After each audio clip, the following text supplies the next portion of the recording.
भाई ना तो पैसा है ना तो नाम है, घर पे मम्मी पापा चिढ़ गए हैं, आई एम लाइक डिसअपॉइंटमेंट में क्या करूँ। मैंने भी बहुत डिसअपॉइंटेड थे, लाइक तुम शादी करके चली जाओ बोझो हम पे। So I think LinkedIn was like this gold mine at that time. 200 jobs को मैंने अप्लाई किया था, गॉट रिजेक्टेड। उसमें आई थिंक हार्डली 10 इंटरव्यूज है कन्वर्टेड। अभी करंटली कितना रेंज में अर्न कर रहे हो? 15-20% जो हमारे कंट्री में कमाते हैं। मतलब इंस्पायरिंग है आपकी स्टोरी। ऑल्सो आपने वेदिका और उन्नति के साथ वर्क किया हुआ है। Hello Vaishnavi, welcome to the Syska show. तो कैसे हो आप वैष्णवी? मैं अच्छी हूँ, थैंक यू सो मच। आप कैसे हो? Yes yes, we are also good. आज का पॉडकास्ट एक स्पेशल पॉडकास्ट होने वाला है, बिकॉज आज के पॉडकास्ट में ना कि सिर्फ आप सभी को एक फ्रीलांसिंग इनसाइट्स मिलेगी, बल्कि आज की स्टोरी है एक रियल स्टोरी, जिसमें सबकी लाइफ में एक ऐसा फेज आता है जहां पर हम एकदम डाउन हो जाते हैं एंड हमें समझ ही नहीं आता है कि हमें क्या करना है। तो वहां पर वैष्णवी ने खुद को राइज किया, जहां पर उन्होंने सुसाइडल थॉट्स के बारे में भी सोचा है एंड खुद को इस लेवल पर राइज किया है कि now she is a founder of influence. Please introduce yourself in just one line. Audience बहुत ज्यादा एक्साइटेड है आपके बारे में जानने के लिए। Awesome, पहले तो thank you so much for the intro. It was sweet. I'm Vaishnavi Bhupalam. I'm a content creator on LinkedIn. I started creating content around 2 years ago and started as a freelancer, but today I own a marketing agency called Influence Media. So we are mainly into influencer marketing and personal branding. Wow wow, journey कब start की थी आप उसके बारे में थोड़ी सी insight provide कर सकते हो? श्योर। सो मेरी जर्नी स्टार्ट हुई थी 2024 में, जब मैंने लिंक्डइन को एक्सप्लोर किया था and I think at that point it was booming and तब थोड़ा सा अवेयरनेस आ रहा था लोगों को कि it's not just a job hunting platform. So hiring post by Vedika, so applied there. Thankfully LinkedIn की वजह से they thought it was a good fit. Like आपने अपनी जर्नी स्टार्ट की वो भी 2024 में ही, और अभी आप फाउंडर भी बन चुके हो। वाओ, ये काफी ज्यादा मतलब इंस्पायरिंग है आपकी स्टोरी। ऑल्सो आपने वेदिका और उन्नति के साथ वर्क किया हुआ है। कौन सी स्किल है जिसने आपकी लाइफ कंप्लीटली चेंज कर दी? वो राइटिंग थी, ब्रांडिंग, या फिर सेलिंग, एंड व्हाई? मैं कहूँगी राइटिंग बेस था, बिकॉज जब मैंने लिंक्डइन पे शुरू किया था तो मैंने पोस्ट लिखना शुरू किया था।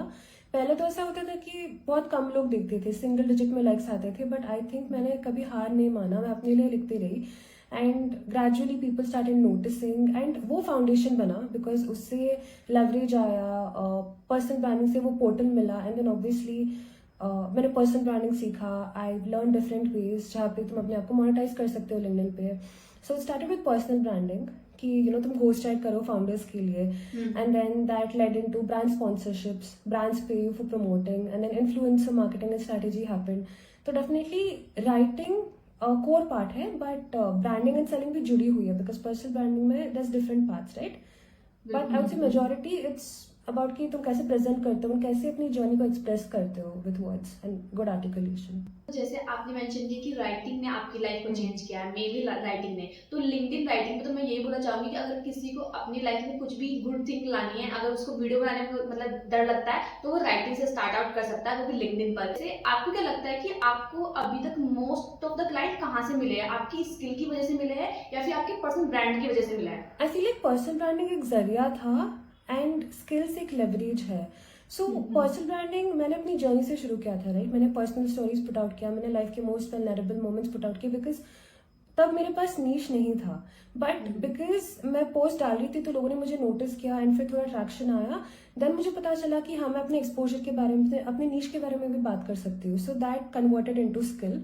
सो I feel like personal branding एक पोर्टवे है, but then skill is something that enables you to monetize it. इतनी मतलब शॉर्ट लाइन में इतना अच्छे से इसको एक्सप्लेन कर दिया, तो मुझे लगता है ऑडियंस को यहाँ पर क्रिस्टल क्लियर हो गया। और टॉपिक भी जैसे मेंशन किया था स्टार्टिंग में, आप उन्नति के साथ वर्क कर चुके हैं, आप वेदिका के साथ वर्क कर चुके हैं, तो आपको कैसा लगता है कि आपको वो अपॉर्चुनिटी कैसे मिली? उन्होंने आपको क्यों हायर किया था? So आई थिंक वो ऐसे लोगों के लिए ढूंढ रहे थे जिसमें वो कैपेसिटी है कि वो लिख सके, एंड बिकॉज जब मैंने अप्लाई किया था उनके यहाँ तो मेरे पास ऑलरेडी 10K फॉलोअर्स थे लिंक्डइन पे। सो आई थिंक वो एक प्लस था।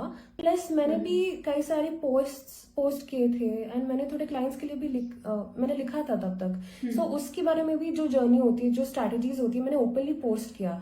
सो आई फील लाइक जब आप पब्लिकली अपनी एक्सपर्टीज के बारे में भी शेयर करते हो, मतलब आपको ऐसा नहीं कि प्रोफेशनल होना चाहिए, बट जितना भी आपको पता है, अगर आप इनसाइट्स के फॉर्म में उसको शेयर करोगे, तो आई थिंक जब उन्होंने मेरे लिंक्डइन पे गो थ्रू किया एंड एक असाइनमेंट भी थी जहाँ पे I had to write and dissect a few posts.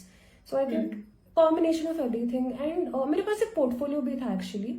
Like मैंने एक पोर्टफोलियो बनाया था जिसमें मैंने अपने बेस्ट परफॉर्मिंग पोस्ट लगाए थे, ये हुक मैंने क्यों यूज किया, पूरा मैंने डाइसेक्ट करके लिखा था, थोड़ा ट्रेंड्स वगैरह स्टडी करके। So I think it's a mix of the profile and the portfolio and a good resume I would say. Okay, तो this is the power of daily showing up. जो आपकी journey रही है इतनी hard रही है, तो इससे आपको क्या क्या मतलब लर्निंग्स मिली है जो कि आपको सक्सेस भी नहीं दे सकती है?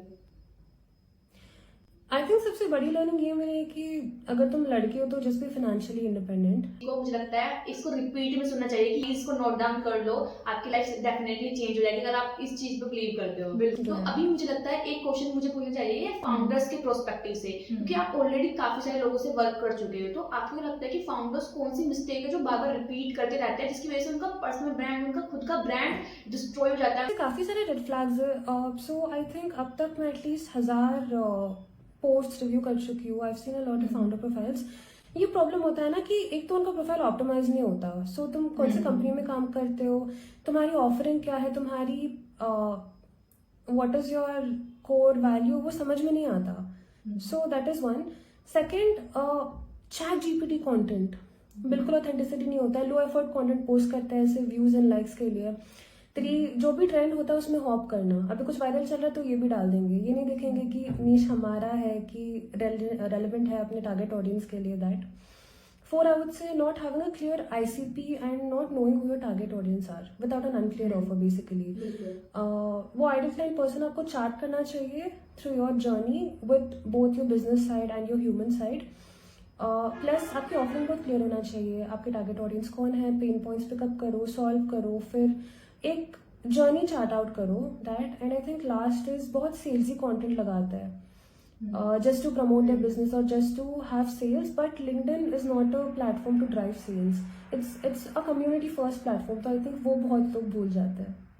बिल्कुल बिल्कुल। तो इसका प्रोसेस क्या होता है लीड जनरेशन का, आप उसको भी डिस्क्राइब कर सकते हो ऑडियंस के लिए? श्योर। सो बेसिकली लीड जेन में वी गेट दी आउटकम्स, जो भी क्लाइंट है हमारे साथ, हम उनको एक क्वेश्चन देता है कि उसमें बेसिक क्वेश्चंस होते हैं 10 to 15 क्वेश्चंस कि आपकी कंपनी क्या करती है, टारगेट ऑडियंस कौन है, 3 years के बिजनेस गोल्स क्या है, 5 years के बिजनेस गोल्स क्या है, क्या क्या नीशेस है, कैसे एक्सपैंड कर रहे हो, आपके बैकलॉग्स क्या है बिजनेस में। So we understand everything and कई बार होता है कि फाउंडर्स खुद अपने आउटकम्स लेके आते हैं कि इन्हें लोगों को आउटरीच करना है। कभी वो होता है कि हमसे हेल्प मांगते हैं कि आप एक बार स्टडी करके बता दो कि किस किस को आउटरीच करें। सो आई थिंक पहला स्टेप है कि फाउंडर और उसकी कंपनी को समझो, उसके वैल्यू को समझो एंड लिंक्डइन पे एक्चुअली ये देखो, या जो भी तुम प्लेटफॉर्म पे ग्रो कर रहे हो उनके प्रोफाइल को, वहाँ देखो कि will people actually connect with the service. तो I think that competitor research is very important. Second, हम लिंक्डइन प्रीमियम यूज करते हैं along with sales navigator and a few extension tools. So हमारे टीम में जो 1-2 लोग हैं वो उनके पास एक्सेस रहता है फाउंडर का।